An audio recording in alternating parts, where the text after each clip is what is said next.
Halo minasan, balik lagi di channel Tao-chan, di mana kita akan membahas manga dan anime populer. Tapi sebelum itu, silakan minasan klik tombol subscribe dan nyalakan lonceng notifikasi agar minasan tidak ketinggalan info terbaru dari Sensei. Bila sudah, mari kita berangkat dan tancap gas!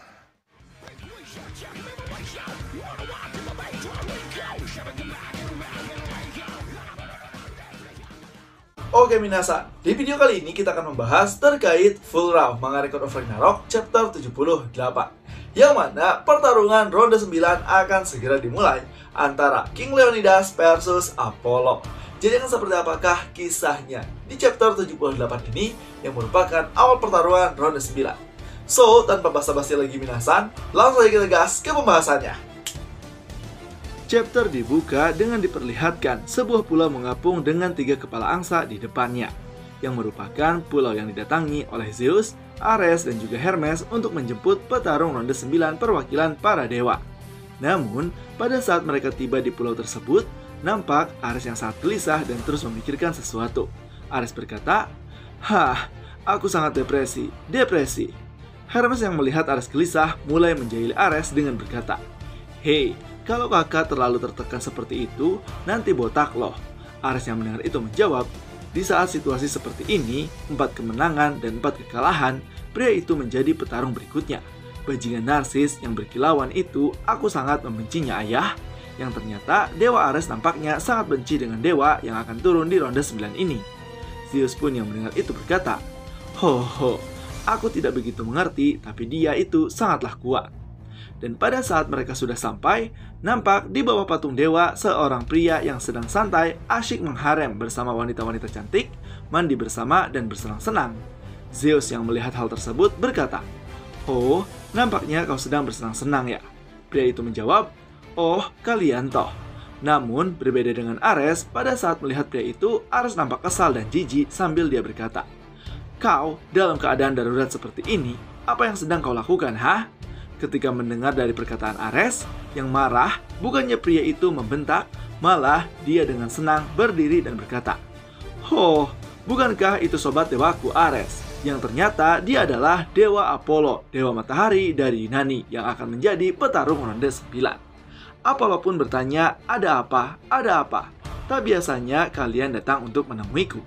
Ares yang melihat Apollo bugil merasa jijik dan berkata, "Hah, tutup cepat. Tutup bagian depanmu itu, dasar bodoh kau." Mendengar perkataan Ares, bukannya Apollo menutupnya, malah Apollo langsung memeluk dari belakang Ares dan berkata, "Ayolah sobat dewaku, ayo kita berendam bersama." Ares pun yang mendengar itu nampak geli dan jijik mengatakan, Kau bukan sobat dewaku." Mendengar itu Apollo semakin menggoda Ares. "Jujur saja, bukankah kau menyukai sosok yang perkasa ini?" Adegan pelangi yang membuat perih mata ya. Mendengar hal itu, Ares semakin kesal sehingga dia mengatakan, "Berhenti bersikap bodoh dan jangan dekat-dekat denganku." Sekaligus Ares melesatkan pukulannya pada Apollo. Namun dengan kecepatan dan refleks Apollo berhasil menghindari serangan dari Ares yang membuat Ares langsung terjebur ke dalam kolam pemandian Apollo dan membuat wanita-wanita menjerit. Apollo yang melihat itu nampak senang dan kembali ke kolam. Dia berkata, "Hah, jadi bagaimana? Menyenangkan sekali bukan?" Setelah dirasa bercandanya cukup, Apollo pun mulai bertanya dengan serius, "Jadi, apa keperluanmu datang kemari, ayah?" Zeus menjawab, "Petarung Ragnarok berikutnya adalah giliranmu." Mendengar itu, Apollo berkata, "Hei, aku jadi harus melakukannya ya." Kemudian Zeus pun memberitahukan situasinya sekarang kepada Apollo dengan berkata, "Hasil dari ronde 8 adalah 4 kemenangan dan 4 kekalahan. 3 dari kekalahan kita adalah Poseidon, Herakles, dan juga Hades."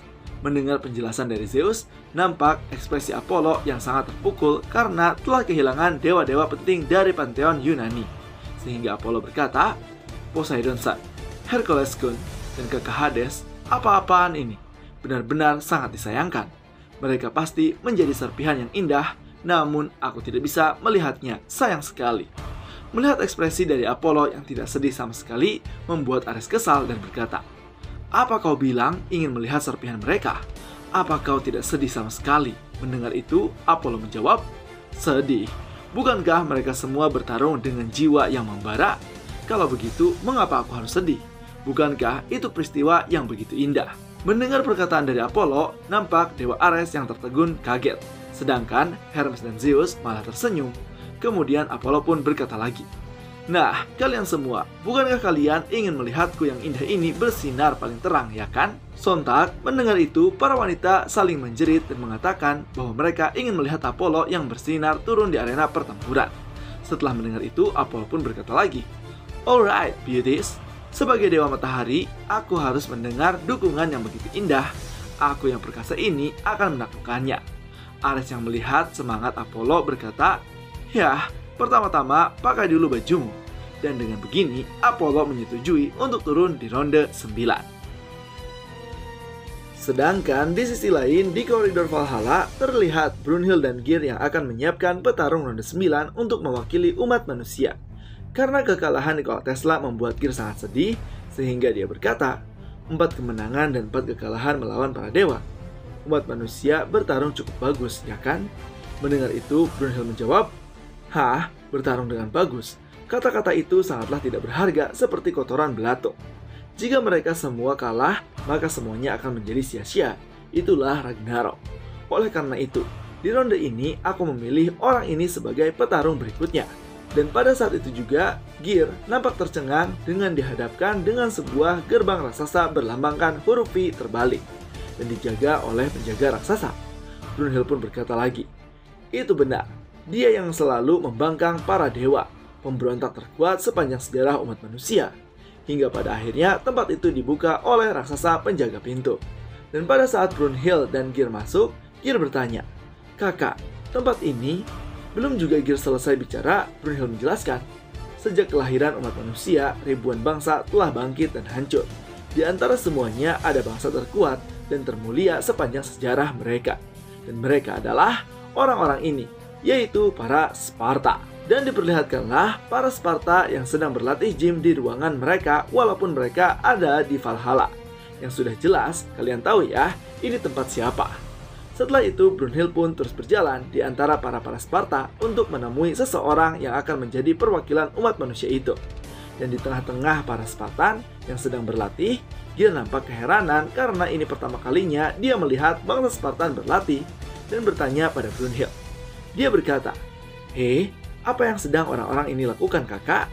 Brunhild menjawab bahwa setelah kematian mereka tidak lupa dengan latihannya. Itulah ciri khas dari orang-orang ini. Wah, konsep ini sama dengan Sasaki Kojiro ya. Walaupun sudah mati, tapi tetap mengasah dan melatih tubuh agar semakin kuat. Hingga tak lama kemudian, pada akhirnya Brunhild sampai dan bertemu dengan seorang pria yang sedang bersantai, merokok dan membaca buku. Brunhild berkata, "Maaf membuatmu menunggu, King Leonidas."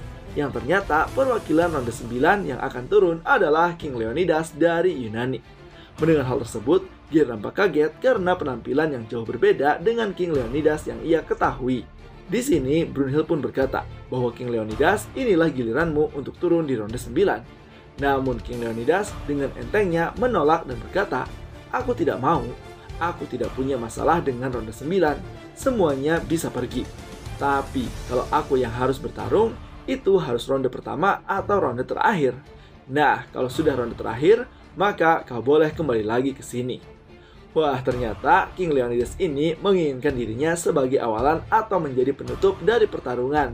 Tidak ingin ditempatkan di tengah-tengah, sehingga dia menolak tawaran dari Brunhild.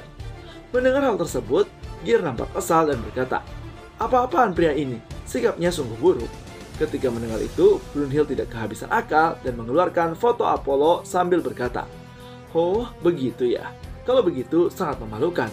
Kupikir dalam 7 juta tahun sejarah umat manusia kau bisa mengalahkannya, yaitu Dewa Apollo. Tapi kalau begitu, aku permisi dulu. Ayo kita pergi, Geir." Namun, mendengar hal tersebut, sebelum Brunhild pergi, Leonidas langsung berkata, "Tunggu dulu. Apollo ini, apa dia Dewa Matahari Apollo itu?" Akhirnya, Leonidas kena pancing oleh Brunhild, dan Brunhild menjawab, "Benar, dia Dewa Apollo." Mendengar itu, King Leonidas langsung bangun dan berkata, "Kenapa kau memasang muka malu-malu seperti itu? Dia diabadikan di Delphi. Bajingan sialan itu menarik sekali." Mendengar perkataan kasar terhadap dewa, Gear nampak syok dan berkata, "Apa kau barusan menyebut dewa dengan sebutan bajingan sialan?" Leonidas menjawab, "Dengar, nona muda, aku punya 3 hal favorit di dunia ini. 1. Membaca buku di kursi gantung. 2. Meminum wine dan keju Sparta. Dan ketiga, menghancurkan hidung dewa tolol dan bodoh menggunakan tangan ini." Di mana King Leonidas langsung bersemangat dan memecahkan kacamatanya. Yang nampaknya King Leonidas punya dendam pribadi terhadap dewa Apollo. Setelah itu Leonidas pun mengungkapkan kebersediaannya untuk turun di ronde 9 melawan dewa Apollo dengan berkata, "Baiklah, aku akan membunuh pria itu atas nama Sparta." Tak lama kemudian, panel pun berpindah ke arena ronde 9 yang memperlihatkan arena gladiator pada umumnya. Karena petarung ronde 9 merupakan petarung dari satu negara yang sama, baik itu umat manusia maupun para dewa. Heimdall mengatakan, "Sah, Ragnarok ronde 9 sejauh ini kedua belah pihak memiliki skor yang sama. Masing-masing 4 skor dalam 8 pertandingan. Pertarungan terpenting dari 2 kartu terbaik di dunia akan menentukannya. Tersisa 5 ronde dari pertarungan ini. Dewa dan umat manusia semuanya perhatikan. Dari gerbang timur. Selama ribuan tahun di negerinya, hubungan antara dewa dengan manusia yang saling berhubungan sekaligus membenci satu sama lain sekarang akan diakhiri di sini. Siapakah pemberontak terkuat sepanjang sejarah umat manusia itu? Jika kalian menanyakan hal ini, siapapun pasti akan menjawab Sparta. Rakyatnya mengabdikan hidupnya untuk latihan tanpa henti. Terlahir untuk bertarung, mati untuk bertarung. Apakah tujuannya untuk kemenangan atau kejayaan? Jawabannya adalah tidak. Pada tahun 480 sebelum Masehi di Thermopylae, hanya 300 prajurit yang berperang melawan 1 juta tentara Persia dalam pertarungan legendaris. Mereka bilang keberadaan mereka tidak tergoyahkan, itulah Sparta. Dan pria ini tidak akan tunduk pada dewa dan tidak akan menundukkan kepalanya kepada mereka. Sparta, bangsa terkuat, melahirkan raja terkuat dan dia adalah King Leonidas. Dan keluarlah King Leonidas dengan melemparkan helm Spartanya dan memakai baju tentara Amerika. Dan memakai baju tentara Amerika bukan Sparta sebagai bentuk pemberontakan dan penghinaan terhadap para dewa Yunani. Setelah panggilan Leonidas, Heimdall pun memanggil perwakilan dewa. Dan sekarang ini yang akan bertarung melawan Leonidas, raja terkuat dalam sejarah Sparta di sisi dewa adalah pria ini. Kenapa dewa ini memancarkan cahaya yang begitu indah? Kenapa para dewa sangat mencintai dewa ini? Apakah itu karena busur dan panah peraknya yang telah membunuh monster serpent Python legendaris? Apakah itu karena melodi yang harmoni yang tercipta saat dia memainkan harpanya? Jawabannya adalah bukan. Itu karena kecantikan dan kekuatannya yang luar biasa. Para dewa dan umat manusia memanggil dewa matahari yang cantik ini sang penerang dari surga. Dan dia adalah Phoebus Apollo, sang dewa matahari dari Yunani. Dan nampak para penggemar dewa Apollo, para ladies yang berteriak histeris mendukung dewa Apollo. Sedangkan di sisi Leonidas terlihat para pria maco yang mendukungnya. 2 orang dengan berbeda kepribadian menjadikan pertarungan ini pertarungan kekuatan versus keanggunan, atau man versus boy. Dan dihadapkanlah mereka berdua di arena yang sama. Sang orang yang tidak mau tunduk pada dewa dengan dewa yang disembah itu sendiri. Dan Heimdall pun memulai pertarungannya dengan berkata, "Fight." Tapi belum juga Heimdall beres bilang fight, terlihat Leonidas memulai serangan kepada Apollo, di mana dia berlari lalu menerjang Apollo menggunakan tamengnya tersebut. Semua orang yang melihat itu nampak terkaget akan serangan dadakan dari Leonidas. Gear yang melihat itu bertanya, bukankah dia menyerang sebelum wasit bilang fight? Tapi Brunhild menjelaskan, bukan, tapi dia menyerang secara kasar pada saat yang sama ketika wasit mengatakan fight. Namun ternyata serangan King Leonidas berhasil dihindari oleh Apollo dengan mudahnya. Apollo pun berkata dengan sombongnya, "Sama sekali tidak cantik, serangan kasar dan pengecut, dasar tidak sabaran. Kau itu benar-benar seperti binatang, benar-benar mencerminkan sifat manusia. Tidak sopan, sombong, arogan kepada dewa seperti diriku." Mendengar hal tersebut, nampak wajah King Leonidas yang kesal dan dia berkata, "Kau pun juga sama-sama keparat seperti sebelumnya." Mendengar hal itu, Apollo nampak terkejut dan dia berkata, sama saja. Apakah aku mengenalmu di suatu tempat, ha? Dan kata-kata keparat bukanlah kata-kata yang indah. Apa kau memanggilku dengan seperti itu?" Wah, yang nampaknya nih, Apollo sudah lupa ya apa yang dilakukan kepada King Leonidas ini. Kemudian Apollo berkata lagi, "Kalau begitu, kau pantas mendapatkan hukuman ilahi dariku."